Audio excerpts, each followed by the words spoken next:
pa mbushur 2 vite nga zgjedhja e tij në krye të një prej institucioneve më të rëndësishme të arsimit shqiptar, profesor doktor Tonin Gjuraj ka vënë dorëheqjen e parevokueshme nga detyra e rektorit të Universitetit Luiç Gurakuçi Shkodër.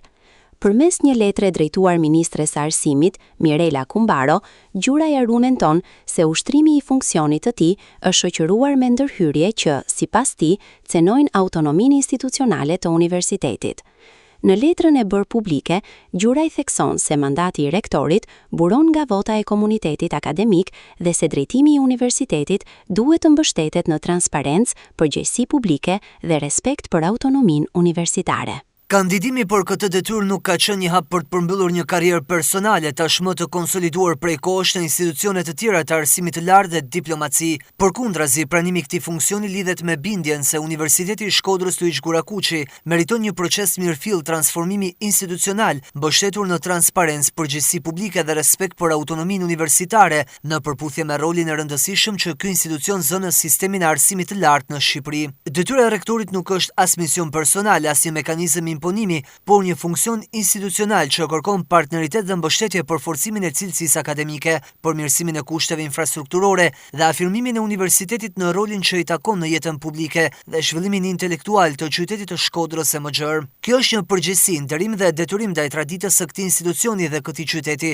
por mbi të gjitha prindërve dhe studentëve që ja besojnë këtij universiteti formimin dhe të ardhmen e tyre. Që në fillim të ushtrimit të detyrës sime kam theksuar se universiteti duhet të qëndrojë larg çdo ndikimi politik. Rektori nuk përfaqëson interesa politike, por ai shërben në funksion të komunitetit akademik dhe publikut. Në këtë kuptim, çdo mbështetje institucionale, përfshirë dhe ajo e Ministrisë së Arsimit, Bashkisë, që në fakt nuk kanë munguar, ka qenë dhe mbetet e mirëpritur sako që respekton këtë parim dhe kontribuon në zhvillimin e universitetit. Në këtë frymë kanë kërkuar mbështetje për përpjekjet e nisura dhe jo krijimin e barrierave artificiale që pengojnë një proces transformimi të domosdoshëm për universitetin dhe rolin që ai duhet të ketë në jetën e qytetit. Kjo qasje me sa duket nuk gjeti mirë kuptimin e duhur dhe nëse ushtrimi i këtij funksioni shoqërohet me ndërhyrje që cënojnë autonominë institucionale, atëherë nuk po hezitoj të lë në tavolinë dorëheqjen time dhe të rikthem jetës akademike si profesor. Rektori është i përkohshëm, bordi i administrimit i jashtëkohshëm, por Universiteti i Shkodrës është dhe mbetet i përhershëm. Vendimi i bordit administrimit për emërimin e administratorit është sipas me i papranueshëm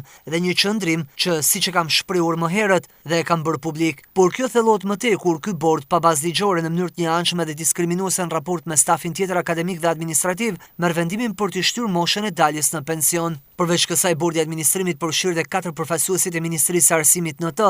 injoron dhe hell poshtë me arrogancë raportin final të grupit punës të ngritur prej jush, pas kërkesës time për verifikimin e ligjshmërisë së procedurave të konkursit publik për rekrutimin e personelit administrativ. Ky raport jep të drejtë pretendimeve të rektorit dhe si i tillë është nul dhe nuk duhet të sjellë pasojë juridike. Bordi i administrimit vjon shkeljet ligjore duke paguar honorare projektesh në mënyrë preferenciale, pa vendim me bordi, por direkt nëpërmjet administratorit, pa filtr shkencor dhe të pacertifikuar nga drejtoria përkatëse dhe rektori, siç ka qenë dhe është praktika normale. Sa më sipër un kam autoritetin dhe drejtën, por jo forcën për të kundërshtuar më tej bordin, kurse ata të gjithë së bashku kanë forcën, por jo autoritetin dhe të drejtën për të imponuar. Mandati që buron nga komuniteti universitar nuk është vetëm një drejt për të drejtuar, por një detyrim për ta ushtruar atë me integritet, në respekt të autonomisë universitare dhe në shërbim të universitetit dhe qytetit të Shkodrës. Lutem zonja ministre t'i referoni nenit 39 të ligjit 80/2015.9 për të garantuar vijimin normal funksionimit të Universitetit Luiç Gurakuçi, pas rrëqestime të parevokueshme në dobi të studentëve dhe komunitetit akademik, për ulje me mirënjohjen më të thellë dhe shpreh ndjesën më të madhe para dhe për qytetarët e Shkodrës, prindërve e studentëve, stafit akademik, administratës dhe studentëve, veçanërisht atyre që mbështeten projektin tim të